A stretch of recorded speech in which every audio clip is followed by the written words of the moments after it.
সবশেষ গতকালকে একটা নতুন রাজনৈতিক দলের জন্ম হলো, জাতীয় নাগরিক পার্টি। তো এই পার্টি নিয়ে অনেক আলোচনা, আরো আগে থেকে আলোচনা হচ্ছিল। তো প্রাথমিকভাবে আপনি আমাকে একটু ছোট করে বলেন, এই পার্টি নিয়ে আপনার কি ধরনের প্রত্যাশা ছিল অথবা এখনো কি প্রত্যাশা আছে, এবং যতটুকু দেখেছেন ততটুকু দেখে আপনার প্রত্যাশাটা কি তাদের প্রতি আরো বেড়েছে না কমেছে? সব মিলে আপনার একটা ছোট মূল্যায়ন আমি জানতে চাচ্ছি। দেখুন, আপনার এই প্রশ্নের জবাব দিতে হলে একটু ঐতিহাসিক প্রেক্ষাপট জানতে হয়। আপনি যদি দেখেন পৃথিবীতে যে সমস্ত উদ্বুত্থান অথবা বিপ্লব ঘটেছে, সেইখানে সাধারণত বিপ্লবীরাই সরকার পরিচালনা করে, এবং সেই সমস্ত বিপ্লব সফল হয়েছে যেখানে বিপ্লব উত্তর পরিস্থিতি সঠিকভাবে পরিচালনা করতে পেরেছে। আপনি যদি ইতিহাসের দিকে তাকান, যে সমস্ত দেশ সাকসেসফুল হয়েছে আফটার দ্য রেভলিউশন, সেখানে second phase of the revolution, প্রথম ফেজ যদি ফেসিজমের পতন হয়, সেকেন্ড ফেজ এসে সঠিকভাবে পরবর্তী পরিস্থিতিকে সামাল দেওয়া। তো সেটা যদি বলেন তাহলে যে কোনোভাবে হোক একটি বিপ্লবী সরকার অথবা অভ্যুত্থান যারা নেতৃত্ব দিতেছে তাদের নেতৃত্বে একটা সরকার হওয়া উচিত ছিল। কিন্তু বিপ্লবীরা অথবা অভ্যুত্থান সফলকারীরা প্রথমেই যারা বিজিত, অর্থাৎ সেই ফ্যাসিজমের নিয়োগকৃত প্রেসিডেন্টের কাছে যখন শপথ নিল, অর্থাৎ তারা বিজিত টার্মস অ্যান্ড কন্ডিশনে তাদেরকে নিপতিত করলো। এইটা ছিল তাদের পিছনে পড়ার প্রথম ফ্যাক্টর। দ্বিতীয় ফ্যাক্টর ছিল যেভাবে সরকারটা গঠিত হয়েছে অত্যন্ত দুর্বলভাবে এবং ইনএক্সপিরিয়েন্সড। তারা যে শক্ত হাতে এই সরকার পরিচালনা করার কথা ছিল সেইটা তারা করতে পারেনি। আজকে 6 মাসের বেশি সময় চলে গেছে, কিন্তু যে ভাবে রাষ্ট্র পরিচালনা করার প্রয়োজন ছিল, যেভাবে আইন শৃঙ্খলা পরিস্থিতি নিয়ন্ত্রণ করার কথা ছিল, যেভাবে গণহত্যাকারী এবং দুর্নীতি থেকে নিবারণ করার কথা ছিল, সেইগুলোর আশেপাশেও এই সরকার যেতে পারে নাই। অলমোস্ট একটা রুটিন সরকারের মতো চলছে। এইখান থেকে এই ছেলেদের একটা রিয়েলাইজেশন হয়েছে যে তারা যদি কোনো রাজনৈতিক প্রক্রিয়ায় না থাকে তাহলে ভবিষ্যতে তারা বিপদে পড়বে, তাদের বিচার হতে পারে, ফাঁসিও হতে পারে। এইটা হলো ফার্স্ট ফ্যাক্টর। সেকেন্ড ফ্যাক্টর হলো এক্সিস্টিং দল যেগুলো রয়েছে, সেই দলগুলো আপনার জন আকাঙ্ক্ষা, বিপ্লবের আকাঙ্ক্ষা সঠিকভাবে ধারণ করতে পারছে না। এই কারণেই নতুন রাজনৈতিক দলের আকাঙ্ক্ষা রয়েছে শুধু এই নাগরিক যে নতুন কমিটি হলো বা জাতীয় নাগরিক পার্টি, এর বাদেও আরো 12-13টা পার্টি ইতিমধ্যে আবির্ভূত হয়েছে। সবগুলো হয়তো ওইভাবে মিডিয়া আসে নাই। তার মানে হলো এক্সিস্টিং রাজনৈতিক দলগুলো সেইভাবে মোটিভেট হচ্ছে না, অথবা জনগণের চাহিদাটা তারা পুরোপুরি ধারণ করতে পারছে না। যে তারা যদি এইভাবে মোটিভেট হতো যে নতুন রাজনৈতিক দলের প্রয়োজন নাই, তাহলে নতুন রাজনৈতিক উদ্যোগ হয়তো সামনে আসতো না।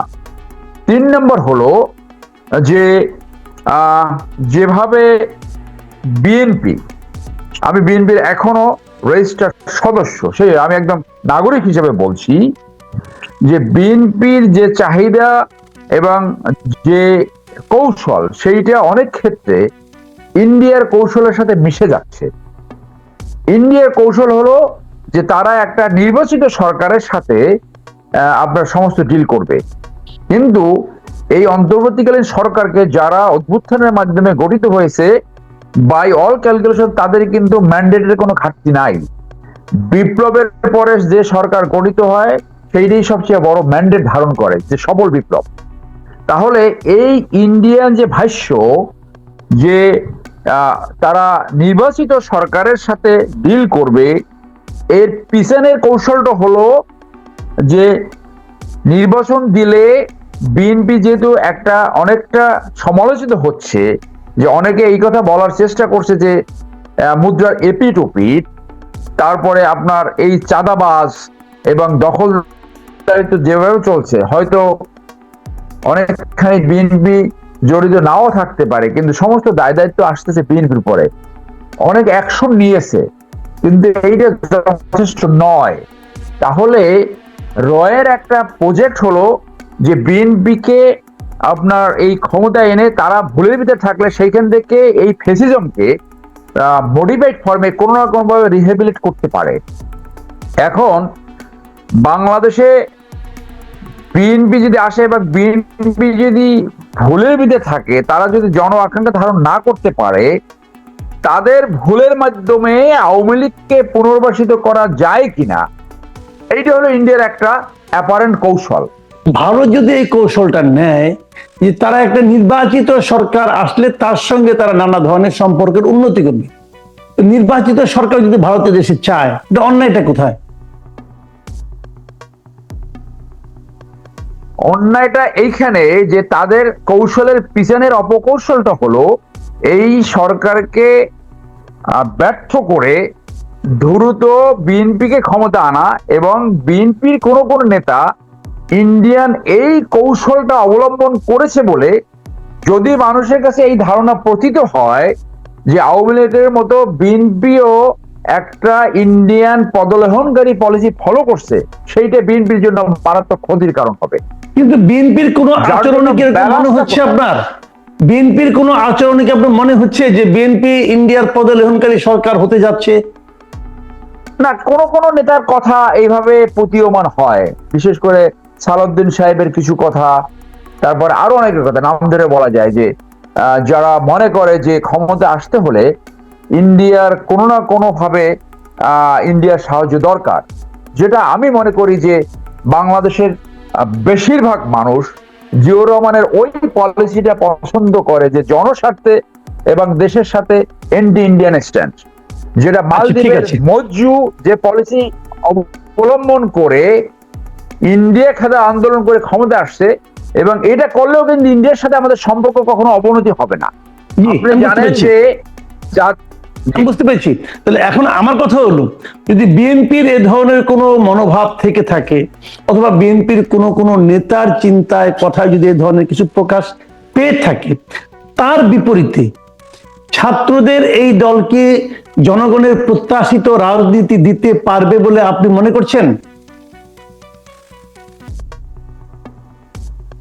আমি মনে করি যে তাদের কিছু ম্যানিফেস্টো যারা বলেছে এই সুশাসন, ন্যায় বিচার, গণতন্ত্র এবং না পাকিস্তান না ইন্ডিয়া, মূলত এন্টি ইন্ডিয়ার কথাই তারা বলেছে, এবং এই ভাষ্যটা বাংলাদেশের অনেক মানুষ গ্রহণ করতে পারে। আরেকটা ভালো দিক আমি বলবো যে এইটা একটা বড় ব্যালেন্সিং ফ্যাক্টর হবে, যে এক্সিস্টিং দলগুলা কোয়ালিটি রাজনীতি আনার জন্য, যে এই ধরনের একটা চিন্তা অনেকের ভিতরে যদি ঢুকে থাকে যে তারা কলা গাছকে নমিনেশন দিলে সে এমপি হয়ে আসবে, সেইখান থেকে সরে আসতে বাধ্য হবে, কারণ ভোটের সমীকরণ অনেকখানি পরিবর্তন হয়ে যেতে পারে। আগামী ভোটের হিসাবটা যদি এরকম হয় যে বিএনপি বড় পার্টি হিসেবে ক্ষমতা আসার যথেষ্ট সম্ভাবনা রয়েছে, কিন্তু চ্যালেঞ্জও রয়েছে। এই যথেষ্ট সম্ভাবনার বিপরীতে যদি বাকি সবাই একটা মোর্চা গঠন করে, অথবা মোর্চা না গঠন করলে প্রত্যেকে কিছু না কিছু ভোট হয়তো ক্যাপচার করতে পারে, সেইখানে কন্টেস্টিং প্রার্থী যদি তারা খুঁজে বের করতে পারে, that will B a big challenge for BNP. BNP তখন বাধ্য হবে যোগ্য এবং কম্পিটেন্ট প্রার্থী সামনে আনতে সরকারে যাওয়ার জন্য। অতএব রাজনৈতিক কোয়ালিটি নিয়ন্ত্রণ এবং পরিবর্তনের জন্য এই রাজনৈতিক ইনিশিয়েটিভ একটা ফ্যাক্টর হতে পারে। এইটা কিন্তু একটা বিগ ব্যাং দিয়ে শুরু হয়েছে বাংলাদেশে। পলিটিক্যাল পার্টি এইভাবে ঘোষণা হয়েছে কিনা আমার জানা নাই, সবগুলো কিন্তু একটা অনুষ্ঠান দিয়ে হয়েছে। তাহলে এই যে একটা বড় অনুষ্ঠান করলো, এই যে তারা একটা বিশাল অনুষ্ঠান করলো, অনেকে কিন্তু এই প্রশ্নটা করছে, আমি নিজেও এই প্রশ্নটা করছি যে এত বড় একটা অনুষ্ঠান, ছাত্রদের একটা পার্টি, তো এই অনুষ্ঠান করতে তো বিপুল ব্যয় করতে হয়েছে। এই ব্যয় করার টাকাটা ছাত্ররা কোথা থেকে পেল? তাহলে এটা কি তারা খুব করাপ্ট কিছু ব্যবসায়ীদের কাছ থেকে এনেছে? আপনি যদি করাপ্টেড ব্যবসায়ীদের কবলে শুরুতেই পড়ে যান, তাহলে পরবর্তী সময়ে আপনি কিভাবে একটা সুস্থ রাজনীতি করতে পারবেন? আপনি তো আলটিমেটলি আবার তাদের খপ্পরে পড়লেন, তাদেরকে সুবিধা দিবেন। তাহলে আপনি কি মনে করেন না এই স্টুডেন্টদের উচিত ট্রান্সপারেন্ট হওয়া, বলে দেওয়া যে তারা কার কাছ থেকে কত টাকা পেয়েছে, কিভাবে খরচ করেছে, খরচেরও হিসাব দেওয়া, আয়েরও হিসাব দেওয়া? আপনি কিন্তু প্রয়োজন মনে করেন কিনা? আমি অবশ্যই এটা মনে করি, এইটা তাদের পরিষ্কার করা দরকার যে তারা এই টাকার সংস্থান কিভাবে করেছে, কার কার কাছ থেকে চাঁদা নিয়েছে। যে বসুন্ধরা যে সময় রাজনৈতিক দলকে নিয়ন্ত্রণ করতে চায়, জনগণের সম্পত্তি দখল করে সেই সম্পত্তির একটা অংশ রাজনৈতিক দলের পিছনে ব্যয় করে রাজনৈতিক দলকে নিয়ন্ত্রণ করতে চায়, সেই বসুন্ধরা গ্রুপের কাছ থেকে তারা চাঁদা নিয়েছে কিনা বা অন্য কার কার কাছ থেকে চাঁদা নিয়েছে সেইটা জানার অধিকার জনগণের রয়েছে। যদিও বৈধ চাঁদাবাজি রাজনৈতিক দলের জন্য দর্শনীয় কিছু নয়, কিন্তু সেই চাঁদা কিভাবে পেয়েছে, সেই চাঁদা সেই টাকা যে সৎ, সেই টাকা যে বৈধ টাকা যারা চাঁদা দিয়েছে সেটা তারা ব্যাখ্যা করবে। এই দলের দায়িত্ব হলো চাঁদা তারা কার কাছ থেকে নিয়েছে এবং সেইটা তাদের অ্যাকাউন্টেবিলিটি আছে কিনা, কোথায় খরচ করেছে। আমি ব্যক্তিগতভাবে আগ্রহী যে বসুন্ধরা গ্রুপের কাছ থেকে তারা টাকা নিয়েছে কি না সেইটা জনগণের কাছে তারা প্রচার করুক, প্রকাশ করুক। তাদের পুরো অর্থনৈতিক যে কর্মকাণ্ড দল চালনায় শুরু থেকে সেটাকে তারা স্বচ্ছতায় নিয়ে আসবে বলে আমি আশা করি। যদিও পলিটিক্যাল পার্টির বৈধ চাঁদা বা কোনো অপরাধ নয়, এটা কোনো অন্যায় নয়, কারণ পলিটিক্যাল পার্টি বৈধ চাঁদা নিতে পারে। যে চাঁদা দেবে সে সেটা প্রমাণ করবে সে বৈধ টাকা তাদেরকে চাঁদা দিয়েছে। আপনি এই বর্তমানে অবস্থায় আগামীতে নির্বাচনটা যেভাবে হতে যাচ্ছে, এই নির্বাচনে এটা কি আপনার কাছে মনে হয়েছে যে বর্তমানে যে সরকারটা আছে এখানে অন্তর্বর্তীকালীন সরকার, এই সরকারের এক ধরনের আনুকূল্য, এক ধরনের সংশ্লিষ্টতা এই নতুন দলটার প্রতি আছে, এটা কি আপনি মনে করেন? হ্যাঁ, সেটা থাকা স্বাভাবিক এবং সেটা থাকতে পারে, কারণ এই অন্তর্বর্তীকালীন সরকার আন্দোলনের ফসল, বিপ্লবের ফসল। এবং যারা নতুন দল করেছে তারা দাবি করছে বিপ্লবের ফোরফ্রন্টে তারা ছিল। যদিও বাংলাদেশের ফ্যাসিজম বাদে এবং জাতীয় পার্টি বাদে বাকি সবার কোনো না কোনোভাবে কন্ট্রিবিউশন রয়েছে ইন্ডিভিজুয়ালি এবং অ্যাজ এ গ্রুপ। সো তারা তাদের প্রতি সিম্প্যাথি থাকবে, সিম্প্যাথেটিক হবে, এটা অত্যন্ত ন্যাচারাল এবং স্বাভাবিক। সেক্ষেত্রে এই সরকার যদি নির্বাচন অনুষ্ঠান করতে যায়, নির্বাচনকালীন সরকার হয়, তাহলে কি আপনি মনে করেন নির্বাচনটা অবাধ, সুষ্ঠু এবং নিরপেক্ষ হবে? না, তারা নিরপেক্ষতা তো দেখাবে তাদের কাজের মাধ্যমে। তো যে কেয়ারটেকার গভর্নমেন্ট গুলো আসছিল তাদেরও কর্মকাণ্ডে কখনো না কখনো বোঝা গেছে যে কোনো পার্টির প্রতি সিম্পেথি থাকলেও থাকতে পারে। একটা দুইটা ঘটনায় যেভাবে তাদের যে তারা নিউট্রাল, নিরপেক্ষ, সেইটা যে একেবারে অত বড় প্রশ্নের সম্মুখীন হয়েছে সেটা আমি মনে করি না। ছোটখাটো কিছু ইস্যু থাকতে পারে, কারণ এই সরকারের সাথে কেয়ারটেকার গভর্নমেন্টের একটা পার্থক্য আছে। কেয়ারটেকার গভর্নমেন্ট সংবিধানের প্রভিশন অনুযায়ী গঠিত হয়েছিল শুধু ইলেকশন কন্ডাক্ট করার জন্য, কিন্তু এই সরকার গঠিত হয়েছে ইলেকশন কন্ডাক্ট করা প্লাস এসেনশিয়াল রিফর্মস করা, যাতে রাষ্ট্র আর কখনো ফ্যাসিজমের ভিতরে পতিত না হতে পারে, স্বৈরতান্ত্রিকতা সৃষ্টি না হতে পারে। একটা ইস্যু আপনার এখানে বলতে হয় যে এদের আকাঙ্ক্ষা এবং জামাতের আকাঙ্ক্ষা এবং বিএনপির আকাঙ্ক্ষার ভিতরে কিন্তু 4-5টা কন্ট্রাডিকশন অলরেডি চলে আসছে। এক নম্বর হলো তারা গতকাল কি বলেছে, এটা দ্বিতীয় রিপাবলিক এবং তারা প্রথম কনস্টিটিউয়েন্ট অ্যাসেম্বলি করবে, গণপরিষদ ইলেকশন চাচ্ছে, যেটা বিএনপির সাথে কন্ট্রাডিক্টরি। তারা আগে স্থানীয় সরকার নির্বাচন চাচ্ছে জামাত সহ, যেটা কন্ট্রাডিক্টরি। ঘোষণাপত্র তারা ঘোষণা করতে পারে নাই, প্রেসিডেন্ট সরাতে পারেনি।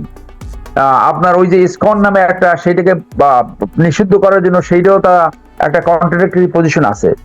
তো এইভাবে যদি কন্ট্রাডিকশন থেকে যদি বিরোধ সৃষ্টি হয়, তাহলে যে ঐক্যের মাধ্যমে ফ্যাসিজমের পতন হয়েছিল সেই ঐক্য ফাটল ধরলে কিন্তু ফ্যাসিজম যারা পালিয়ে আছে ইন্ডিয়াতে তারা কিন্তু বড় ধরনের অ্যাডভান্টেজ পাবে। সেই জন্য সঠিক নির্বাচন করার জন্য একটা ঐক্যমতে যেতেই হবে, কিন্তু সেইটা এই ডিসেম্বরে তো আমরা একটা টাইম টেবিল পেয়েছি, আবার জুন পর্যন্ত বলে, কিন্তু আপনি এই সত্যটাও কিন্তু সামনে যে এত ছোট সময়ের ভিতরে এইরকম একটা বিপ্লব উত্তর পরিস্থিতি, যেখানে সমস্ত প্রতিষ্ঠান ভেঙে পড়েছে, আইন শৃঙ্খলা অবস্থা অত্যন্ত খারাপ, যেখানে গণতন্ত্র বলতে কিছু ছিল না, ইলেকশন ব্যবস্থা সম্পূর্ণ ভেঙে পড়েছিল, সেইখানে ইলেকশনটা free, fair and credible election conduct করার জন্য রাষ্ট্র কতটুকু প্রস্তুত, সেই কোশ্চেনটা কিন্তু সবসময় সামনে থাকবে। জি, আমি আপনাকে শেষ প্রশ্ন করছি, আমাদের অনুষ্ঠান একেবারে শেষ পর্যায়ে। আপনি নিশ্চয়ই অবগত আছেন, গত কয়েকদিন আগে আমাদের সেনাপ্রধান একটা বক্তব্য দিয়েছিলেন একটা অনুষ্ঠানে। সেই অনুষ্ঠানে উনি কিছু কথা বলেছিলেন, কিছু সাজেশন দিয়েছিলেন, কিছু সতর্ক বাণী উচ্চারণ করেছিলেন, এবং সেগুলো নিয়ে অনেক আলোচনা এর মধ্যে হয়ে গেছে। আমি এত ডিটেইলে আপনাকে আলোচনা করতে বলবো না, কারণ সময় আমাদের কম। আমি কেবল একটা পয়েন্ট নিব, সেইটা হলো যে উনি সেখানে ইনক্লুসিভ ইলেকশনের কথা বলেছিলেন। এই ইনক্লুসিভ ইলেকশন বলতে আপনি আসলে কি মনে করেন? উনি কি বোঝাতে চেয়েছেন, আপনি কি বুঝেছেন, অথবা কিভাবে হলে ভালো হয় বলে আপনি মনে করেন? দেখুন, আমি যেটা বুঝেছি, উনি শুধু ইনক্লুসিভ ইলেকশনের কথা বলেন নাই। ইউএন এর যে রিপোর্টটা, সেখানেও সবাইকে নির্বাচনে অংশগ্রহণ করার কথাই রিকমেন্ড করেছে।